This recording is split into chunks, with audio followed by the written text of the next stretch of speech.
મારી યુટ્યુબ ચેનલમાં આપ સૌનું સ્વાગત છે। હું હર્ષાબેન કટકિયા। જય બાબા સ્વામી, જય ગુરુદેવ। આજે આપણે બનાવવાના છીએ ઉલટા વડાપાઉં। તો એને માટે આપણે હવે ગેસ ચાલુ કરીશું।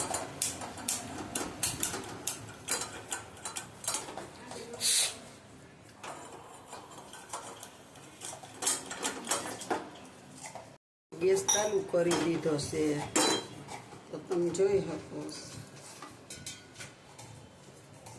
આપણે એને માટે હવે એક મસાલો તૈયાર કરીશું।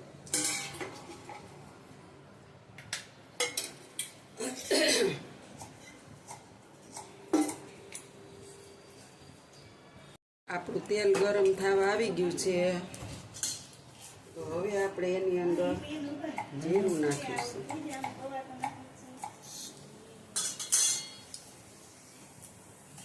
જીરું નાખીશું। જીરું આપણું તતડી ગયું છે તો હવે આપણે એમાં હિંગ નાખીશું।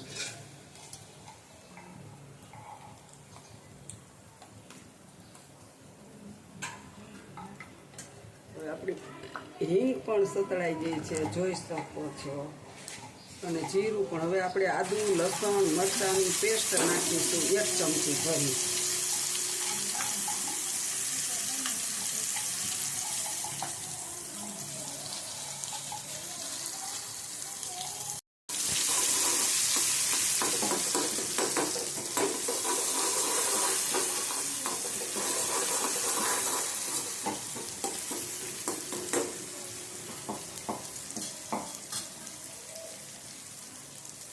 આપણે એની અંદર થોડું લાલ મરચું પાવડર નાખી દઈશું, કારણ કે આમાં તીખું હોય ને તો જ મસ્ત લાગે।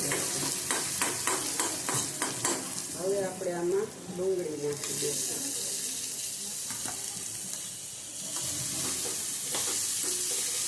અને આપણે આ ડુંગળીને થોડી હાથળી લઈશું।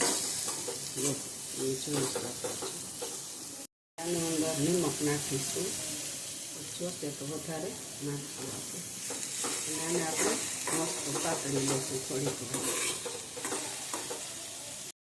જો આપણી ડુંગળી છે ને એ થોડી તો પોતી પડી ગઈ છે, તો તમે જોઈ શકો છો।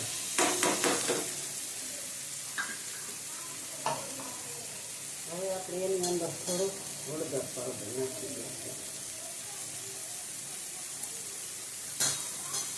થોડોક ધાણા જીરું પાવડર નાખી દઈશું।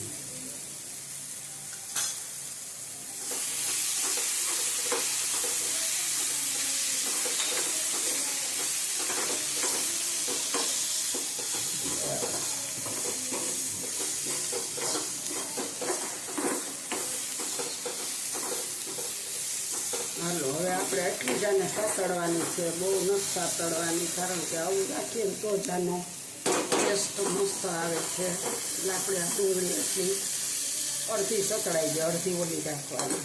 હવે આપણે ગેસ બંધ કરી દઈશું।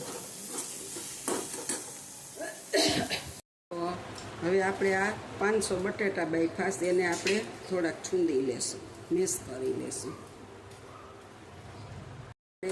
અડધી ચમચી આમચૂર પાવડર નાખીશું।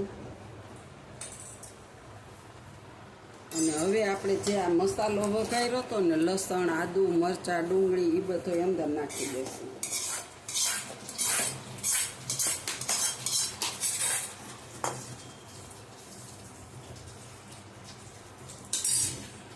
અને હવે આપણે આમાં 2 લીંબુ નીચવી નાખશું।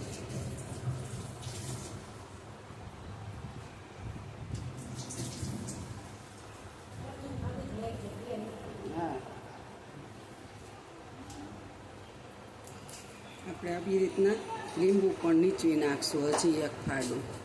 આપણે 1 લીંબુ નીચવી નાખ્યું છે અંદર। અને હવે આપણે આને મિક્સ કરી દઈશું બધું। જો મસાલો આપણે હવે આપણે આમાં છે ને કોથમીર નાખી દઈશું। આ લીલી કોથમીર નાખી। મીઠે થોડુંક આપણને મોરું લાગે છે એટલે આપણે થોડુંક મીઠું પણ નાખીશું। અને આપણે આ મસાલાવાળા સિંગદાણા પણ નાખી દઈશું અંદર।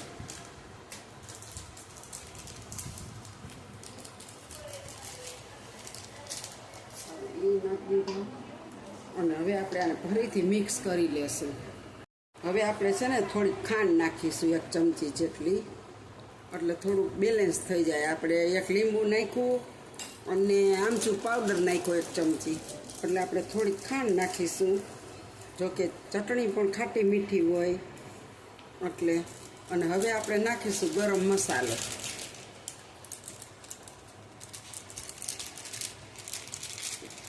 બસ લે હાલો, જો અડધીથી પોણી ચમચી જેટલો ગરમ મસાલો છે, એને આપણે મિક્સ કરી દેશું.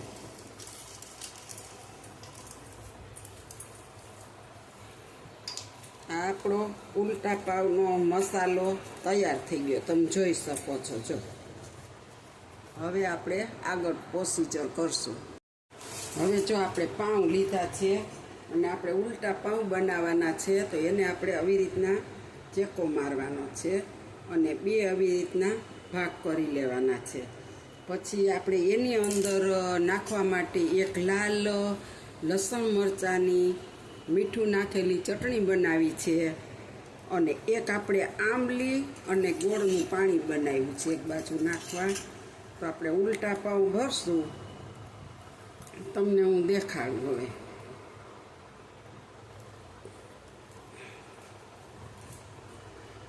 આ ઉલટું પાઉં છે, એની અંદર આપણે એક બાજુ આ ખાટું મીઠું પાણી નાખવાનું છે, આછું આછું આવી રીતના, અને એક બાજુ આપણે આ તીખી ચટણી નાખવાની છે. તો જો તમે જોઈ શકો છો, આપણે એક બાજુ તીખી ચટણી નાખી અને એક બાજુ આપણે આ ખાટું પાણી નાખ્યું, અવળું આ એ નાખ્યું. હવે આપણે આની અંદર એક આખું વડું હોય ને, એ આ અંદર મૂકવાનું છે. વડું આપણે એ આ મસાલો બનાવ્યો ને એનું એક ગોળ વડું બનાવી લીધું અને એ બનાવ્યું છે. હવે આપણે આની અંદર છે ને ચીઝ નાખીશું.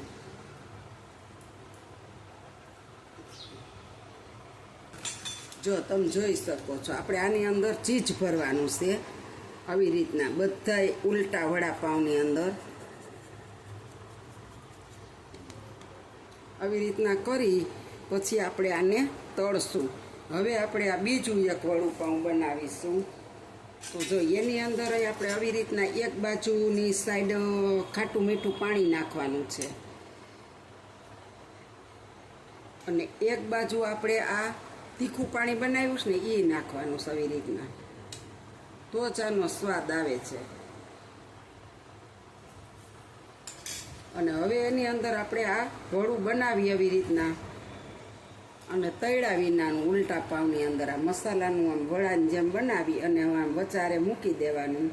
અને હવે આની અંદર આપણે ચીઝ નાખી દેશું. જો આવી રીતના આપણે બધાય વડાપાઉંની અંદર વડું મૂકી, એક બાજુ ખાટું મીઠું પાણી, એક બાજુ તીખું પાણી, વડું મૂકી અને માથે ચીઝ નાખી દેવાનું છે.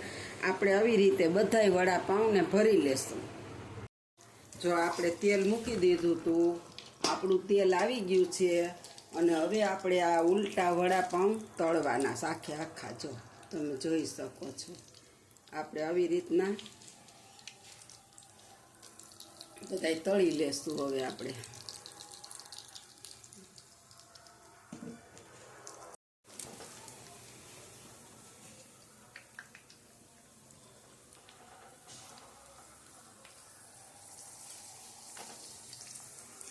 કેવા મસ્ત તરાઈ ગયા. જો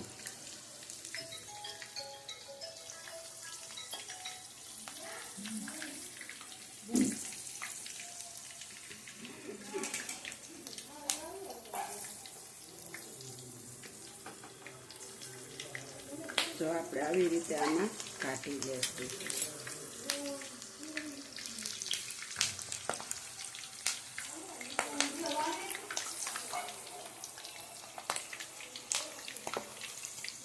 જો આપણા વડાપાઉં ઉલટા વડાપાઉં તૈયાર છે.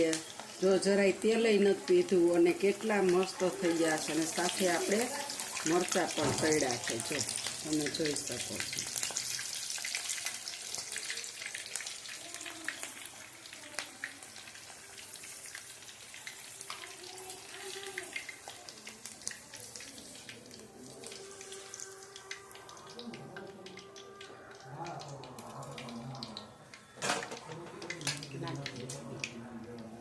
જો આપણે બીજી બેન્ચ હવે તળી લેશું, તમે જોઈ શકો.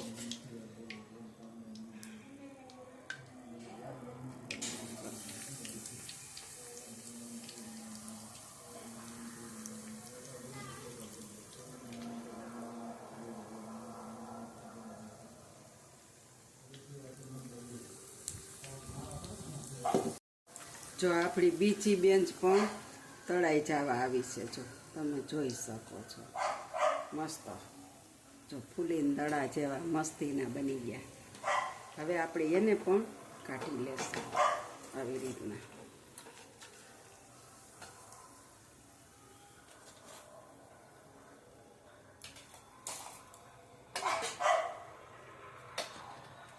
અને હવે આપણે આ